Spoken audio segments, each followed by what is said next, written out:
Jean-Christophe, merci de nous accueillir dans le stand d'Interprochasse au Game Fair 2025, rendez-vous traditionnel.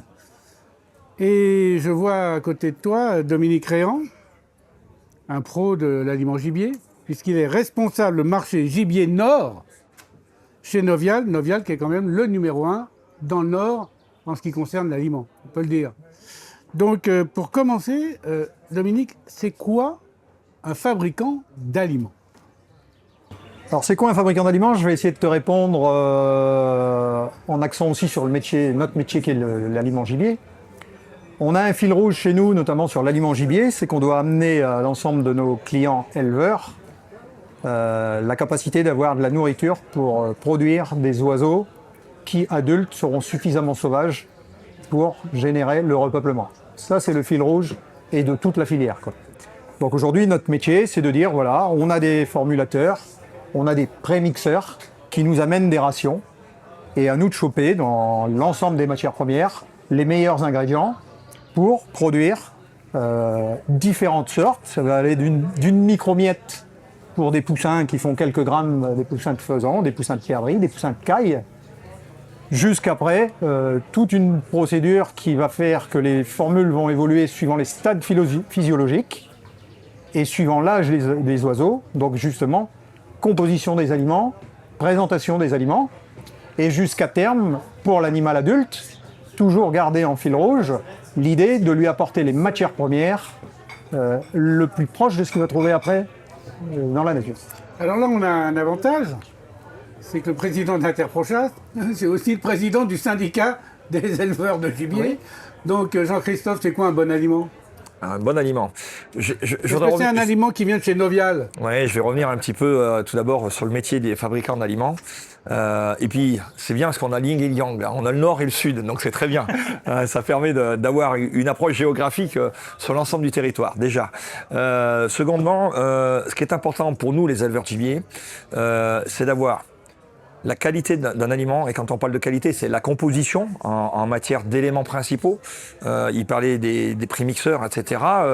Dominique, c'est une qualité en matière protéique, une qualité en matière d'acides aminés aussi, en matière de phosphore, en matière de vitamines, en matière de l'ensemble des éléments principaux de fabricant d'un aliment. C'est sa formulation aussi extrêmement importante. Souvent, je crois que ça on n'en parle pas assez souvent, les gens vus de l'extérieur qui ne connaissent pas notre métier, ils disent « Ah bah vous donnez de l'aliment, c'est artificiel ». C'est pas du tout artificiel. Les éléments qui sont dans l'aliment sont entièrement des éléments naturels. Oui, parce qu'ils doivent retrouver céréales, dans la nature. Voilà. Et bien évidemment, ce sont des céréales, ça va être des protéagineux, des oléagineux. Oui. Je m'excuse, je me permets un peu de présenter du côté de l'éleveur de gibier. Et ça, c'est extrêmement important. C'est extrêmement important pour expliquer à nos clients qui sont les chasseurs, et qui chassent dans un milieu naturel, de leur expliquer que l'aliment qui est fabriqué et qui est destiné au gibier qui va être produit sont des aliments entièrement naturels et non pas des aliments artificiels. Et ça, c'est extrêmement important. Mais est-ce que c'est pas ça, dans votre métier, qui permet au gibier de se réacclimater le plus vite possible dans l'environnement naturel. Voilà, bonne question. Donc c'est pas un gibier de repeuplement. Tout à fait. C'est ce que je te disais tout à l'heure, c'est que ce choix de composition des matières premières, et notamment sur les aliments croissance, entretien et avant le repeuplement, nos choix vont vers des céréales qui vont trouver dans la nature. On va même jusqu'à, dans nos formulations, à intégrer la couleur, les arômes, pour dire que l'oiseau ne soit pas dépaysé au moment où il va être dans la nature, quoi. Si on fait des aliments très céréaliers, ça nous arrive de même maintenant faire des mélanges de matières premières avec des microgranulés pour que ces microgranulés ramènent la protéine, ramènent les minéraux, ramènent les vitamines et que l'oiseau trouve déjà cette céréale entière ou broyée, suivant la céréale qu'on met dedans, et qu'il retrouvera dans la nature. Et puis il faut qu'il l'aime. Ah, il faut qu'il l'aime. Parce qu'il faut qu'il grossisse un petit peu. La finalité, c'est effectivement de faire un oiseau qui est le poids. Ça, c'est peut-être plus facile à faire. On nourrit des aliments poulets, on est capable de faire des oiseaux, des poulets de 1,9 kg à 30 jours. Après, le faisan, quand il est trop lourd, il est peut-être moins bien. Donc, je vais en parler de ça. Donc le but, c'est d'avoir un faisan charpenté, musclé, mais surtout avec toute cette capacité de résistance à son nouveau biotope, aussi bien résistance respiratoire, intestinale et d'emplumement, parce que c'est ça qui va lui faire sa carapace le jour où il va être remis. Voilà. Je voudrais rebondir là-dessus parce que Franck, tu me poses la question, pour toi, Jean-Christophe, en tant qu'éleveur de gibier, quelle est la bonne qualité d'un aliment et quelle est la bonne qualité d'un fabricant d'aliments? Pour nous, c'est extrêmement important pour la filière producteur de gibier d'avoir des partenaires fabricants d'aliments qui travaillent sur des aliments destinés au gibier. Il vient d'expliquer, c'est extrêmement important. La filière gibier, peu de gens le savent, on est affilié à la filière avicole française. Mais en fonction de la destination des animaux, on n'a pas la même qualité d'aliments parce que les besoins ne sont pas les mêmes. Et c'est ce que vient de décrire Dominique, c'est important. Nous, ce qu'on recherche, c'est pas la qualité du gabarit qu'on va rechercher en production animale, c'est la qualité phénotypique. C'est-à-dire l'aspect visuel, donc l'aspect emplumement pour le chasseur, qu'il ait un bel emplumement du gibier, mais également l'aspect comportemental et l'aspect capacité d'acclimatation sur les territoires lorsqu'ils sont remis en nature. C'est l'aliment entièrement naturel et qui est destiné à déjà éduquer et à apprendre au gibier qui va être destiné à remettre en nature, de consommer déjà des aliments qu'il va retrouver de façon équivalente sur le terrain lorsqu'il sera remis en nature. Et ça, c'est extrêmement important. Nous, on a besoin de ce partenariat avec les fabricants d'aliments, d'avoir des aliments de gamme destinés à la filière gibier. Il est hors de question que nous consommions des aliments destinés à la volaille. On ne recherche pas le même objectif. Alors, question aux fabricants d'aliments. Comment se comporte la filière aliments gibier au point de vue français, européen, international? Est-ce qu'on est bon? Alors aujourd'hui, on estime qu'on est bon dans la composition, dans la fabrication, mais là où Jean-Christophe a levé un point et tu viens de l'évoquer, c'est qu'aujourd'hui, il faut être passionné. Un fabricant d'aliments gibier doit être avant tout passionné, parce que pour te donner une idée, sur un marché d'aliments du bétail général, 18-19 millions de tonnes par an, le marché national de l'aliment gibier pèse 80-85 000 tonnes par an. Donc, il est chasseur? Oui. Oui, je suis chasseur. T'as vu la question piège? Elle est arrivée vite. Donc dans l'idée, nos usines, pour te donner une idée, quand on a des capacités de produire des granulés porcs, des granulés bovins en grande série, on propose à nos clients des micro-miettes d'émarrage qui bloquent nos usines à 800-900 kg/h. Mais est-ce que l'aliment gibier, c'est pas la Formule 1 de l'aliment?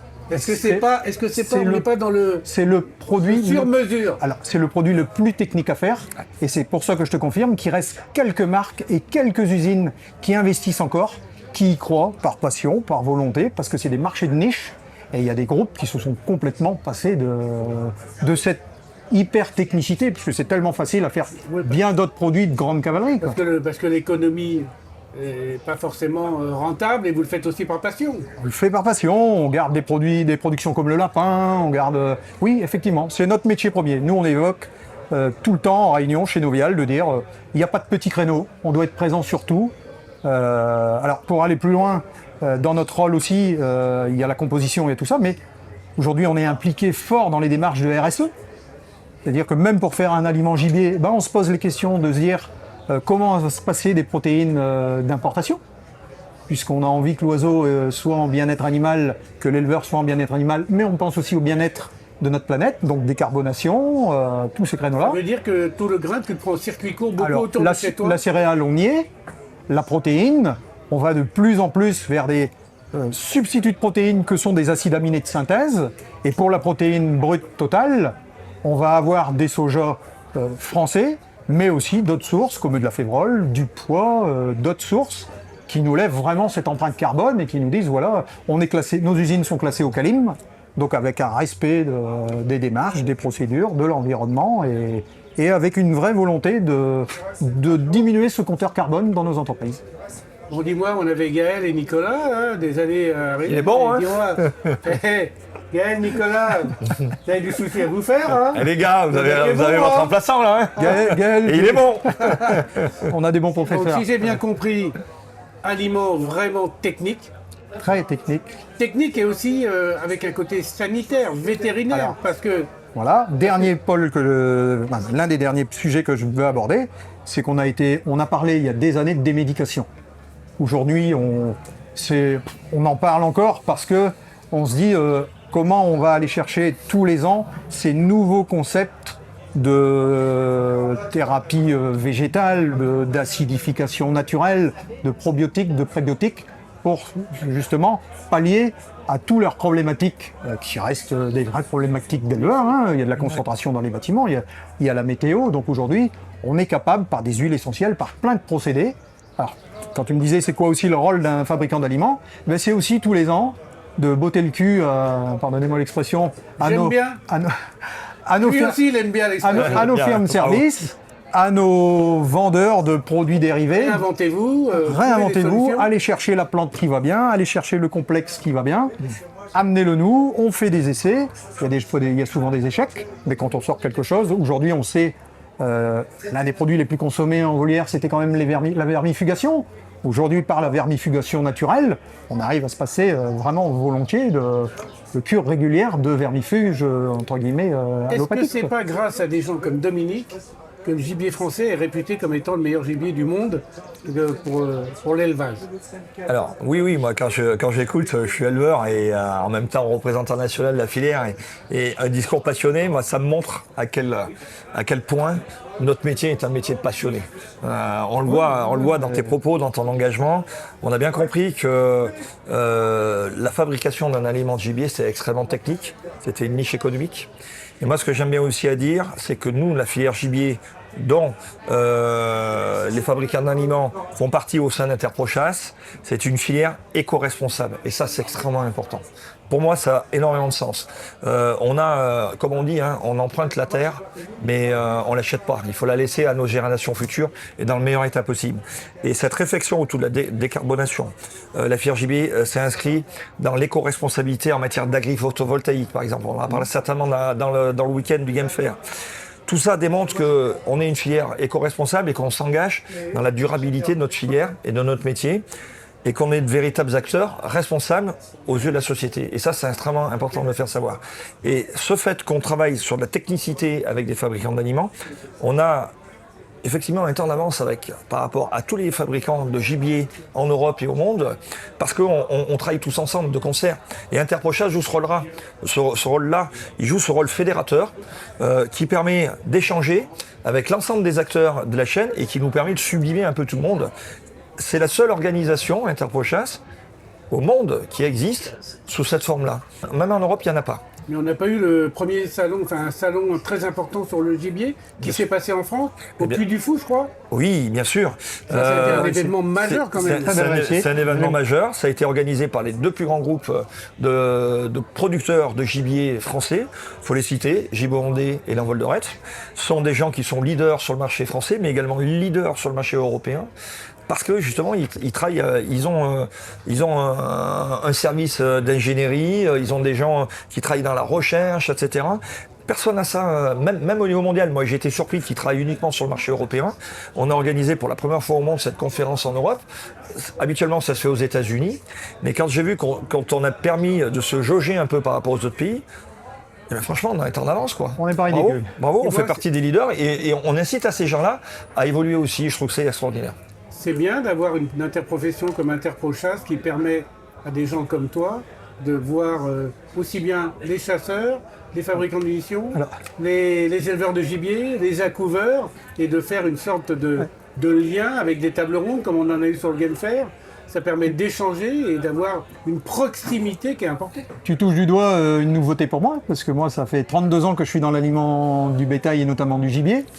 Et c'est la première année, l'année dernière, que j'ai intégré l'interprofession, dans le but sûrement de remplacer Gaël, puisqu'il c'est un bisu, mais dis-moi, on n'a pas fait de bisutage. Ouais, mais voilà, il va falloir qu'on le fasse, Denis. Et effectivement, moi j'ai trouvé, d'extérieur, je ne me rendais pas compte de cette force du groupe, de ce partenariat qu'il y a autour de la table, où là on enlève tous nos casquettes.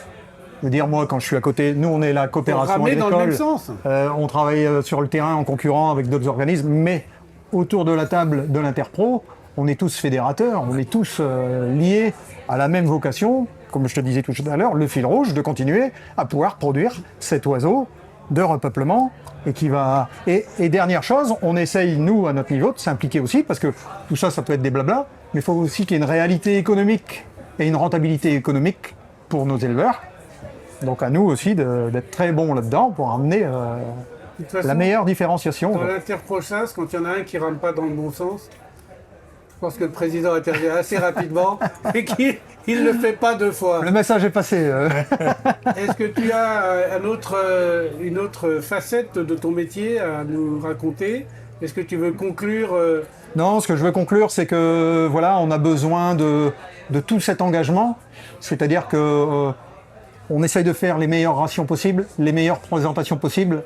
Il se trouve qu'aujourd'hui, on a des éleveurs très performants et ça, on en a besoin. Parce qu'autrement, si on fait les meilleures choses mais qu'il n'y a pas de suivi, on n'y arrivera pas. Mais là, on a des éleveurs très impliqués. Des éleveurs, quand on parle d'ensauvaginement, qui s'occupent de leurs oiseaux dans les volières au niveau de l'ensauvaginement. Et on a besoin de ça. Et dernier élément, on fera non plus rien sans les chasseurs. Si demain on veut un gibier de repeuplement qui soit idéal, sauvage, naturel, qui vole bien, il faut qu'il arrive dans un biotope qui a été préparé au niveau prédation. Moi, je suis originaire du Nord. Il faut voir les quantités de volume de micromiettes en sac qu'on commence à faire sur certaines grosses organisations publiques et privées pour mettre dans des agrès noirs pour nourrir le petit faisan d'eau, le petit perdreau. Un gros travail de faire. Et on dit, le jour où vous peuplez dans les forêts ou autre chose, allez pas balancer vos oiseaux sans qu'ils aient ce point d'eau, ce point d'alimentation qui vont les adapter. Sinon, c'est un échec. L'environnement naturel est hyper important quand on relâche un gibier. Je dirais que c'est tout l'enjeu de l'avenir de la chasse au petit gibier. Il y a un programme qui est en cours par la Fédération nationale des chasseurs et on est à la fois très attentif mais à la fois très enthousiaste pour participer à ce programme-là. Parce que, comme moi j'ai dit souvent, à mes organisateurs territoire de chasse, en tant qu'éleveur de gibier, on peut vous lâcher le plus beau gibier du monde. Si le territoire d'accueil n'est pas suffisant, c'est voué à l'échec. Je donne souvent l'exemple, vous prenez quelqu'un, européen, occidental, et puis vous le lâchez au milieu du désert d'Afrique. Il n'a pas les compétences pour résister à cet environnement-là. C'est pas que les repères. Les repères, c'est une chose, mais il n'a pas la capacité, l'adaptation à résister à cet environnement qui lui est hostile. Et nos animaux que nous lâchons et que nous remettons en nature, on essaie de reconstituer justement des biotopes naturels, on essaie de reconstituer au maximum les conditions naturelles, mais il n'empêche que on va prendre quelqu'un, on va le déplacer 500 km plus loin, on va le mettre dans un autre environnement.